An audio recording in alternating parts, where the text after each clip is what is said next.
Welcome to the ultimate guide to Performance Max asset groups. In today's video, I'll break down exactly what asset groups are and how you can build a killer asset group to boost your Google Ads performance. I'll walk you through the setup process step by step so you can follow along. After the walkthrough, I'm going to give you in-depth strategies on the 4 key pillars of Performance Max asset groups, and that's structure, creative, targeting, and optimization. Sound good to you? Let's dive in. So first things first, what exactly are Performance Max asset groups? Well, they are a bit like ad groups in normal search campaigns. In a search campaign, ad groups allow you to group similar keywords together and target them all with an ad for that theme at the ad group level. In Performance Max, asset groups function kind of the same way. They allow you to make groupings of assets and signals, where assets refer to all the creative elements of your ads, and signals refer to your audience and keywords targeting, sort of. You can put all kinds of different creatives into each asset group.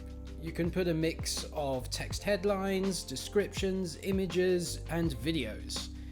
And you probably do want to add a mix of all the available creative types to give Google the best chance at finding a combination that works well for you. As well as creatives, asset groups allow some control of targeting through adding audience signals and search themes. Now, this is not full-on proper targeting control. Performance Max is a pretty automated campaign type, and the targeting is done by the system. But what you do get to do with your audience signals and search themes in Performance Max is help guide the AI that is targeting the ads for you. Let's pop open my computer screen for a little bit so I can guide you through setting up your asset group in Performance Max, and then after that we're going to talk a bit more in-depth strategy about the 4 key pillars. Alright, to set up your Performance Max asset group, you're going to first want to come into your Performance Max campaign. Then here on the left hand side you're going to see your asset groups, which you can click on. Okay, so you click the plus box here to create a new asset group, and let's select new asset group. And what you now get is your new asset group creation screen, and the first thing you'll see is a new-ish area, which is the asset generation area, which is where you can actually let Google's AI help you generate some assets. Now what you can do here is you can fill in your URL for your store or website, and then you can plug in some keyword ideas for things that are relevant to what you're advertising. So products or services that you'll actually be advertising in this campaign and asset group, you want to plug those in here. And you can put a little bit of freeform text here to describe to Google what makes your products unique. And none of this is going to directly be used in your assets, but what this does do is filling it in and then hitting the generate button down here at the bottom is going to auto-generate some assets for you here in the assets section. Now, I do recommend you manually create your assets. However, asset generation can be good to give you some inspiration, some ideas. It will fill out the assets for you with AI-generated ideas, and then you should go through each and every one and manually edit it, delete the bad ones, write in your own good ones. So this should be a manual process, but you can at least get some inspiration from the AI. Now, the asset group setup screen is broken down like this. You've got your asset group name up here, your listing group here, you fill in your assets here, and then you put in your signals down here. For the asset group name, you want to name it after whatever product category or service you're going to be targeting in this asset group. So let's just say I'm doing men's shirts, for example, in this asset group. Once you've named your asset group, you want to make sure your listing group matches whatever was your asset group. So this listing group box is actually only for e-commerce advertisers. You're only going to see this box if you've got your Merchant Center account linked. And if you're an e-commerce advertiser, you should absolutely have your Merchant Center account linked, and you should see this in here and it should be selected to the right Merchant Center account. And in that case, if you're an e-commerce advertiser, then what you do under listing group is you make sure to select the products that are relevant to your asset group. So right now we've selected all products, but I'm actually making an asset group for men's shirts. So what I want to do here is click the pencil button, and instead of using all products, I want to use a selection of products that matches my men's shirts products. So in this case, I would click here to do a selection of products, And then you can use tick boxes down here as well as product filters up in here. So there's a number of different ways you can filter your products, and then based on the filter type you're going to see lists of categories down here. So you want to go down and tick whatever are the products that are relevant to the asset group you're actually creating. Once you've done that, then your listing group is all made up and it should match your asset group. You can go on to the next section, which is assets. So assets and signals are the two sort of main sections in your asset group creation flow. Assets is going to be all your creative, all your images and headlines and things like that. And signals is kind of like your targeting. Now, under assets, I'm not going to go into these in great detail right now. I just want to quickly take you through the flow, but do keep watching. After this tutorial section of the video, I'm going to go a bit more in depth and give you the real strategy behind things like your headlines and your descriptions. So we're going to cover this in a bit more depth a bit later in this video, but for now let's just go through the rest of this campaign setup flow so you can see how it looks and see what things you should fill in. So when you go into your assets section, you're going to see all the different types of assets that you can create, and you can create up to 15 headlines, up to 5 long headlines, up to 5 descriptions, 20 images, 5 logos, and you can put your business name in here. You can also add in 5 videos, and I'm going to talk about this later on in this video. So you want to go in and you want to add in as many of each of these asset types as you can. Also, you can note that as you are building out your asset types over here, you're going to get previews of how the actual ads are going to look on Google over here, and you can actually click to see how the ads are going to look on different networks within the Google overall network. So that's kind of handy to see. As you fill these out, you can click on the different preview modes just to make sure that your ads actually look good on all the different surfaces within Google, and you can click up here to see it on desktop as well instead of seeing it on mobile. So that's what those 2 buttons there do. And once you've filled out your assets, as I say, we're going to cover this in more detail after this section of the video, so keep on watching for that. After you've finished doing your assets, you want to fill in your signals. And your signals are broken down into 2 things, your audience signals and your search themes. Search themes is a fairly new thing. It's still in beta, but you do want to fill this out. You can go up to 25 search themes. Keep watching later in this video. I'm going to show you my strategy for adding search themes. So fill out 25 search themes, and then in audience signals, there's lots of options in here, but I want to narrow this down to the 4 most important options for you. You want to add 4 types of audience signals in here. This is where you can see your data. That's the first type you want to add. And then under additional signals, under here, you're going to be able to see some different signal types that you can add. And you're going to want to add in here some in-markets and some affinities. So there's drop downs there. There's a search box there as well. There's a drop down for in-market. There's a drop down for affinity where you can browse everything that's in there. And you're also going to want to add the 4th type. So the first 3 types were your data, in-market and affinity. And the 4th type is actually this one here, which would allow you to add custom interests. And custom interests are pretty cool. I'm going to cover the strategy for these later in this video. Let's just fly through the rest of this campaign setup flow, this asset group setup flow. And actually that's about it. So once you've filled in your asset group, your listing group, and done all your assets, you've done your search themes and your audience signals, then that's it. That's everything you need to do here. You can click save and your asset group is created. Okay, so that's how to actually set up your asset group in your Performance Max campaign. But as I mentioned, there are 4 key pillars to good asset group build and management, and I wanted to dive into each component in a little bit more depth to help you build the highest performing asset groups that you can. The first key component is structure. How you actually structure your asset groups in Performance Max sets the foundation for everything else. So we do need to cover this first. For e-commerce companies, I recommend structuring your asset groups around your products or product categories, and to have your top selling products or product category broken out into their own asset group. For example, let's say we have an e-commerce store that sells men's clothes. I might break out asset groups for long sleeve shirts, short sleeve shirts, graphic tees, jeans, and so on. And then let's say there's a particular type or brand of graphic tee that I'm really well known for and it gets a lot of my sales. Well, then I might also break out that particular line of graphic tees into its own top-selling product category asset group. Now, if you're not e-commerce and you do not have a product feed attached to your Performance Max campaign, then I recommend structuring your asset groups around themes that would require different creative. For example, for my paid ads agency, Big Flare, we offer services for Google Search Ads, Google Shopping Ads, Performance Max ads, Facebook ads, and YouTube ads. Now, because those are all different services, they are going to need different creatives, different headlines, and different targeting as well. So because of that, they would each need to be in a different asset group.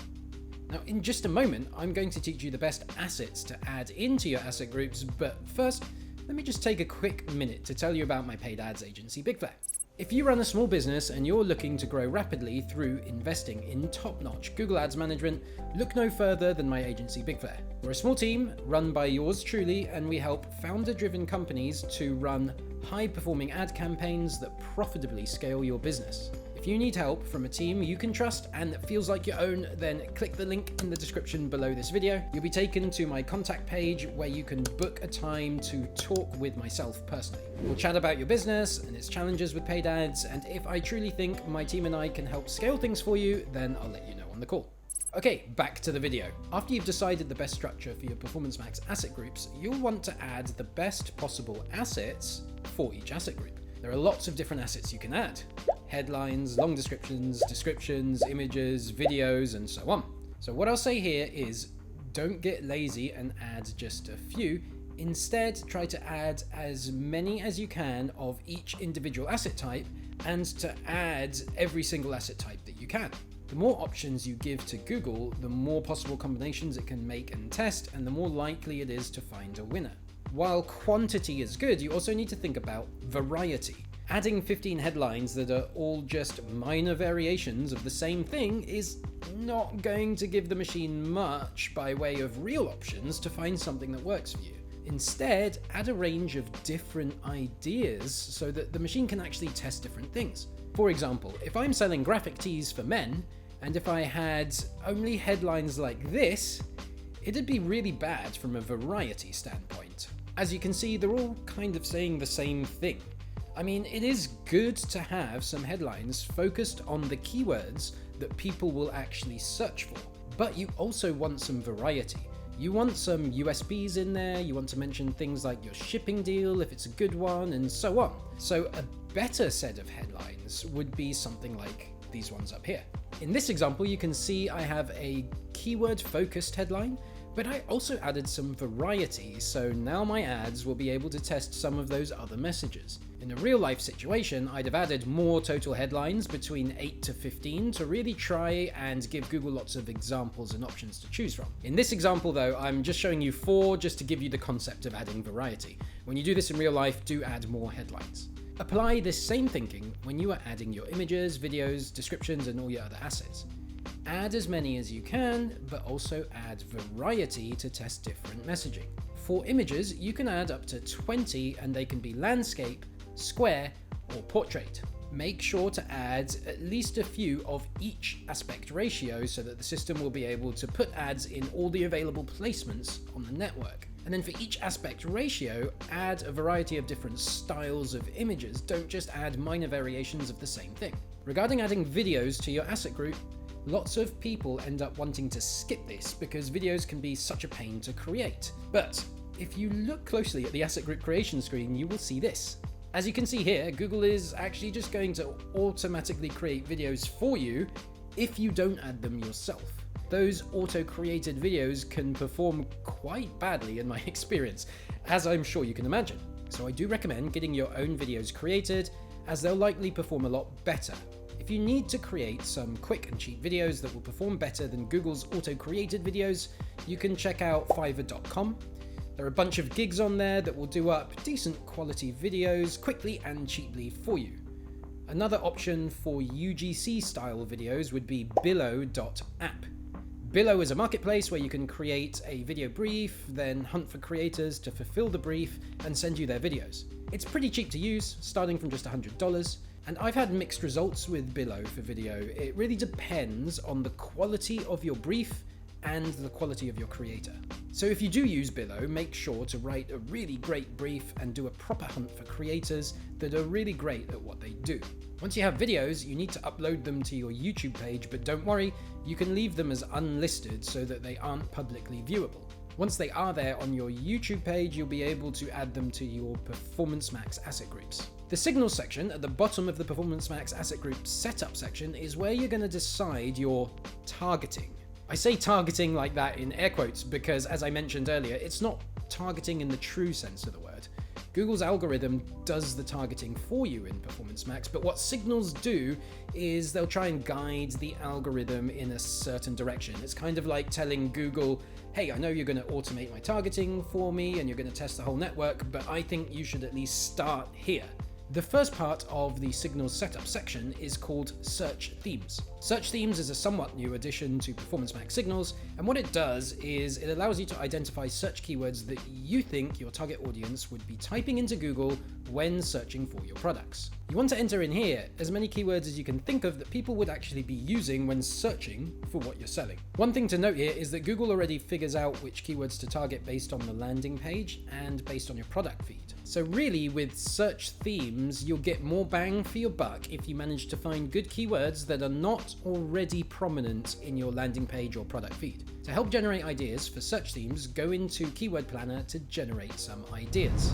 Alright, so to find your Keyword Planner tool, you want to go into Google Ads, click on Tools, and then click on Keyword Planner. This is the Keyword Planner over here, and the first thing you want to do is hit this button here to discover new keywords. Once you hit that, then you're going to get a search bar where you can start plugging in some seed keyword ideas that are relevant to your product. So let's say I'm doing my graphic tees campaign.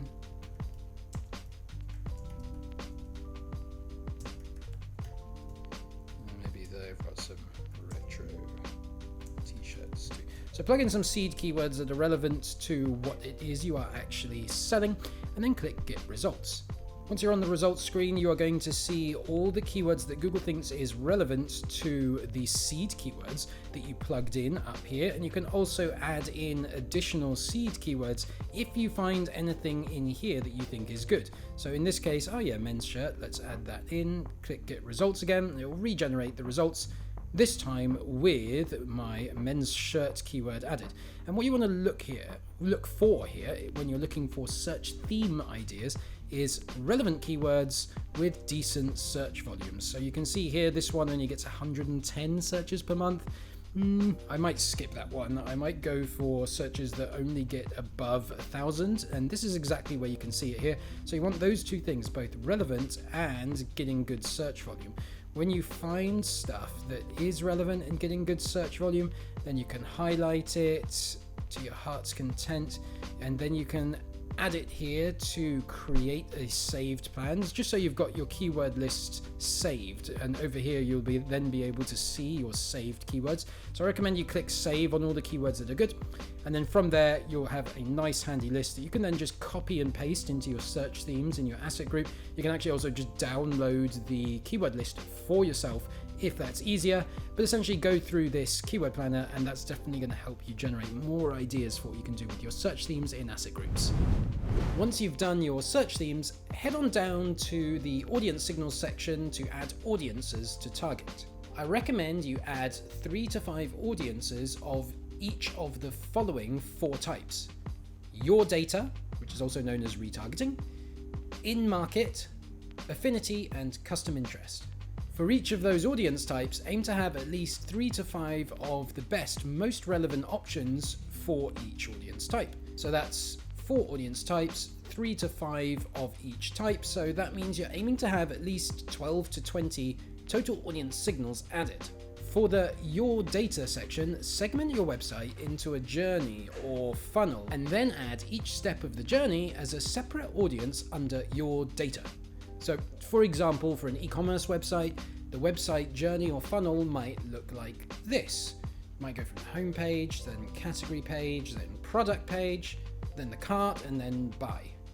So in this case, I would add each of those pages as a separate audience signal under the Your Data section of the PMax asset group. For in-markets and affinity, in the drop-down menu in the Asset Groups build screen, you'll be able to browse categories and subcategories that are predefined by Google. So browse around inside there to find the 3 to 5 most relevant categories for your product. You can also use the search function to easily find audiences that are relevant. For custom interests, what I would do here is to look at your product and then decide the 3 to 5 themes that are relevant to your product. For example, let's say I was building an asset group for this product category right here. Okay, so what I have here are a bunch of funny and retro graphic t-shirts that all reference old TV shows or movies. So what I would do is I would come up with 3 to 5 themes for different things that people who might buy this would also be interested in. In this case, I might come up with these 5 themes, and they are retro clothes, Saturday morning cartoons, graphic tees, funny shirts, and 90s TV. Once I have my themes, here's how I set them up in my asset group as custom interests. Okay, so we're back here on my new asset group creation screen. Remember earlier in the video, I showed you how you can add custom interests by going into interests and detailed demographics. And then instead of using the browse and search features, you want to hit this one here, which is new segment. Once you hit new segment, you're going to be creating a new custom interest. And this is where I now want to pop open my list of themes. And these are the 5 themes I mentioned earlier. And we go one by one and we create one custom interest per theme. And we do it like this. So we take retro clothes and we pop it in there. So we're going to name this custom interest retro clothes. And we're going to put in, say, 5 to 10 keywords that are all relevant to this theme. And we start by putting in the theme name. And then Google's actually going to help you by auto-generating some suggestions for other keywords that might be relevant to this theme. So let's go ahead and add the ones that I think are good. Yeah, so let's do that one, and then that one, and that one. And then once you have between 5 to 10 interests or purchase intentions or keywords that are all part of this same theme, then you can click save. Oh, I did this earlier, so I've already got a custom audience with this definition. So let's just call it retro clothes 2, save it. And then you can see I've added a custom interest for my retro clothes. And then you just rinse and repeat the process for each of your 3 to 5 custom interest themes. So let's do it again. Let's do it for funny shirts this time. So I had a funny shirts custom interest theme. I'm going to type it in there. Funny shirts. Let Google auto-generate suggestions and then find the good ones that are relevant to what I do. 5 to 10 keywords, something in that number, and then click save. And then once again, you can see my custom interest is saved. So rinse and repeat for all of the themes that you identified for your products or services. Okay, so we've covered setup and structure strategies for Performance Max asset groups, but what next? What do you do in your asset groups after you have launched and gotten some data? What you can do next is to continually optimize your assets by replacing losing creative with better alternatives. Here's how to do that. Okay, to optimize your asset group's assets, what you want to do is you want to come into your Performance Max campaign. You can see here I've already clicked into my Performance Max campaign. Then you're going to want to hit the asset groups tab over here on the left hand side. From there, you'll be able to see all your asset groups in a big list, and you want to click this button here, which says View Details. And you can see I'm already running a filter on my assets up here, but if we take off that filter, then we can see all my assets in a big long list. And what I usually prefer to do though is to actually add filters. So add a filter up here, click there, and then under the filter types, you've got asset type. And then these are all the different asset types that you can have in your PMax campaign. And you want to do this one by one. So start with headline, click apply. In fact, I've already optimized all my headlines. So let's do square images just so I can show you what it looks like when there is something to optimize. So you can use the filter to then see all your images, and the most important part to look at is its performance indicator column. And what you want to do is you want to find things that are not good or best. So anything like this one here that has low performance, what you can do is you can then just go in and replace this asset. So you can just go into your asset group settings, get rid of this asset, and try and replace it with something better.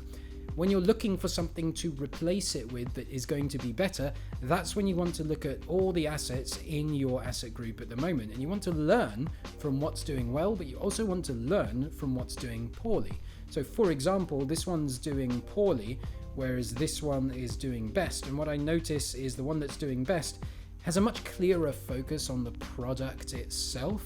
Whereas the one that's doing poorly, the product is much smaller in the frame and there's a guy sitting in the shadows. I don't even know if you can see that or not, but it's very vague and it's not actually very product focused. So based on that little learning there, I might decide, okay, what am I going to replace this with? I'm going to replace it with a different image that it has the actual product more central in the screen. And the reason I'm thinking that is because I've learned from my other creatives. So you want to do that when you're replacing your Performance Max assets. Always replace the low performers and learn from the high performers, but also learn from the low performers. Trying to think to yourself, why was this a low performer? Why was this a high performer? Okay, let's use that learning and then put in a different asset that's going to replace the low performer. And I prefer to do this like one by one for each asset type.